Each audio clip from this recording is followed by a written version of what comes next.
এই তিনটা ভূমিকম্পে এখনো আসা বাকি আছে। নবীজি বলেছেন একটা পৃথিবীর পূর্ব দিকে হবে। পূর্ব দিক কোন দিক? এই যে Indonesia, Malaysia, Bangladesh, Pakistan, Myanmar, আপনার শ্রীলঙ্কা, এই পুরো কন্টিনেন্ট পূর্ব দিক, পৃথিবীর পূর্ব দিক। কোন কান্ট্রি এটা তো বলা হয়নি, পূর্ব দিক বলা হয়েছে। এবং এখানে ভূমিকম্প বলা হচ্ছে না, বলা হচ্ছে ভূমি ধসে যাবে, মানে পুরো ভূমিটা নিচে চলে যাবে। এখন যারা এগুলো নিয়ে গবেষণা করেন তারাও কিন্তু সেম কথাই বলছেন, খেয়াল করে দেখেন। তারা হয়তো বিজ্ঞান দিয়ে ব্যাখ্যা করছেন, কিন্তু হাদিসে কিন্তু এটা বলা আছে।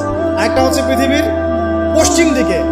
আর পশ্চিম দিকে কেন হবে জানেন? সমকামিতার কারণে, সুদের কারণে, জেনার কারণে, পর্নোগ্রাফির কারণে, এবং সারা বিশ্বকে তারা যে জুলুমটা করছে, এই জুলুমের প্রতিফল হিসেবে আল্লাহ পাক ধসিয়ে দিবে।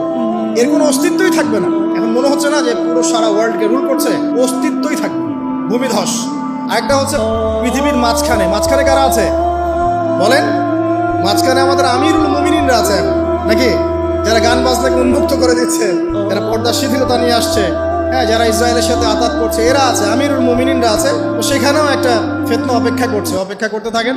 তো এই কথাটা বলতে গিয়ে আমি এখানে এসেছি। পৃথিবীতে কিন্তু এখনো তিনটা বড় বড় ভূমিকম্প বাকি আছে। আর সর্বশেষ আলামত হচ্ছে ইয়েমেন থেকে একটা আগুন বের হবে, বিশাল আগুন। এই আগুনটা মানব জাতিকে হাসরের মাঠের দিকে তাড়িয়ে নিয়ে যাবে।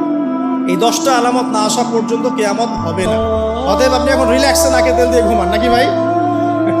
এই 10টা আলামত না আসা পর্যন্ত কিয়ামত হচ্ছে না। তবে এই 10টা আলামত আসার পটভূমি কিন্তু তৈরি হয়ে যাচ্ছে, এটা আমাদের খেয়াল করতে হবে। আচ্ছা আসেন, এই যে শুআয়ব আলাইহিস সালামের কওমকে যে ভূমিকম্প দিয়ে ধ্বংস করা হলো, এই ভূমিকম্প কখন আসে? আল্লাহ পাক বলছেন তার রাসূলের মাধ্যমে, যখন সমাজের মধ্যে পাপ বেড়ে যাবে, অশ্লীলতা বেড়ে যাবে, মানুষ মাদককে হালাল মনে করা শুরু করবে, জেনাকে হালাল মনে করা শুরু করবে, এবং এই যে বেপরদামি বেড়ে যাবে, তখন সমাজের মধ্যে ভূমিকম্প দেখা দিবে, ভূমিধস দেখা দিবে। গান বাজনা, বাদ্যযন্ত্রকে মানুষ হালাল মনে করা শুরু করবে, তখন এগুলো আসবে। তো এগুলো কি আসার বাকি আছে? এখন কি মনে হচ্ছে? আল্লাহ পাক আমাদেরকে হেফাজত করুন, আমিন। বাঁচার উপায় কি? ওই যে বললাম, রব্বানা বলেন, আতিনা মিন লাদুনকা রাহমা ওয়া হাইয়্ লানা মিন আমরিনা রাশাদা। এভাবেই ইতিহাস নিজেকে পুনরাবৃত্তি ঘটিয়েছে।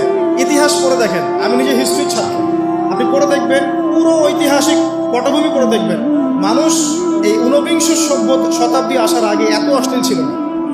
এখনকার বিশ্বে যত সমস্যা চলছে, কয়েকটা বলি, রিবা বা সুদ, জেনা বা উন্মুক্ত যৌনাচার, তারপরে বেপরদামি, অশ্লীলতা, 4 নাম্বার আপনার মাদক, ঠিক আছে, 5 যে বড় মহামারী পর্নোগ্রাফি, যত বড় বড় মেজর সমস্যাগুলো চলছে, যেগুলো ইয়াং জেনারেশনকে ধ্বংস করে দিচ্ছে, এগুলোর ম্যাক্সিমাম এসেছে কিন্তু পশ্চিম থেকে। খেয়াল করে দেখবেন, এগুলো কিন্তু বাংলাদেশ থেকে আসে নাই, আসছে ভারত থেকে আসছে, পাকিস্তান থেকে আসছে, সাবকন্টিনেন্ট থেকে আসে নাই। এগুলো দেখবেন একটা নির্দিষ্ট জায়গা থেকে আসছে।